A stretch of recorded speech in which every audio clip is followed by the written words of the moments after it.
BJP বিধায়ক শ্রীরূপা মিত্র চৌধুরীর উদ্যোগে লাখপতি দিদি প্রকল্পের অনুষ্ঠানকে তীব্র ভাষায় কটাক্ষ করেছেন ইংরেজবাজার জেলা তৃণমূলের মুখপাত্র আশিস কুন্ডু। শনিবার ডাক বিভাগ ও ইংরেজবাজারের বিজেপি বিধায়ক শ্রীরূপা মিত্র চৌধুরীর উদ্যোগে লাখপতি দিদি প্রকল্পের একটি অনুষ্ঠানের আয়োজন করা হয়। একটি বেসরকারি হোটেলে বিধায়ক বলেন, অনুদান দিয়ে কোনোদিনও মহিলাদের স্বনির্ভর করা যাবে না। লোনের মাধ্যমে বিভিন্ন রকম চাষাবাদ, পশুপালন এবং শহরের মহিলারা বুটিক, বিউটি পার্লারের মতন ব্যবসার সাথে নিযুক্ত হতে পারবেন। তিনি আরও বলেন, অনেক মহিলারাই হয়তো অনেক রকমের কোর্স করেন, কিন্তু অর্থের অভাবে বাস্তবায়িত করতে পারেন না। এই সব প্রকল্পের মাধ্যমে তারা আর্থিকভাবে শক্তিশালী হবেন বলেই জানিয়েছেন তিনি।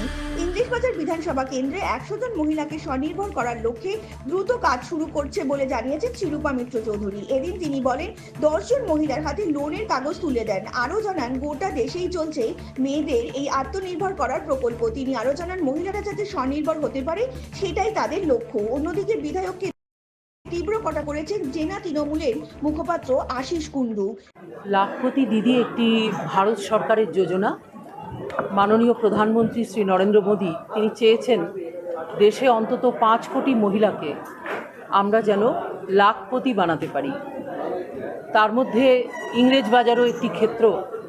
আমি নির্ভয়াদি হিসেবে মা বোনেদের সঙ্গী, তাই আমি এই লাখপতি দিদির যে যোজনা, সেই যোজনাকে আমার ইংরেজবাজারে ইমপ্লিমেন্টেশন করার জন্য উদ্যোগ আজ থেকে শুরু করলাম এবং আগামী দিনে একটা সংকল্প নিয়েছি যে প্রায় 1 লক্ষ মহিলাকে আমরা এই লাখপতি দিদির আওতায় নিয়ে আসব।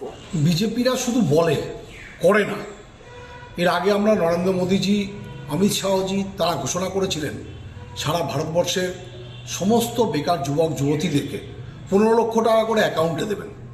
আজকে একটা কোনো প্রান্তিক স্তরের থেকে মধ্যবিত্ত স্তরের কোনো মানুষের অ্যাকাউন্টে 15 লক্ষ তো দূরের কথা, 15 টাকা যায়নি। তো এই মিথ্যাবাদী ভাউতাবাজ বিজেপি সরকারের এটা প্রতারণার আরেকটি ছক। আর যে বিধায়িকা, ইংরেজবাজারের যে বিধায়িকা সাংবাদিক বৈঠক করে এত ভালো ভালো কথা বলছেন, বিধায়িকার কাছে আমার একটি প্রশ্ন থাকবে, আপনি 5 বছর ধরে কোথায় ছিলেন? আপনি বললেন নরেন্দ্র মোদীজি 15ই আগস্ট লালকেল্লায় ঘোষণা করেছেন। 15ই আগস্ট থেকে আজকে 26শে মার্চ, যখন বিধানসভা ভোট আসন্ন, তার 6-7 মাস আগে এসে আপনি এই আবার ভালো ভালো ভাওতা মানুষকে দিয়ে এই ভাওতায় মুড়ে ফেলতে চাইছেন। Bureau report.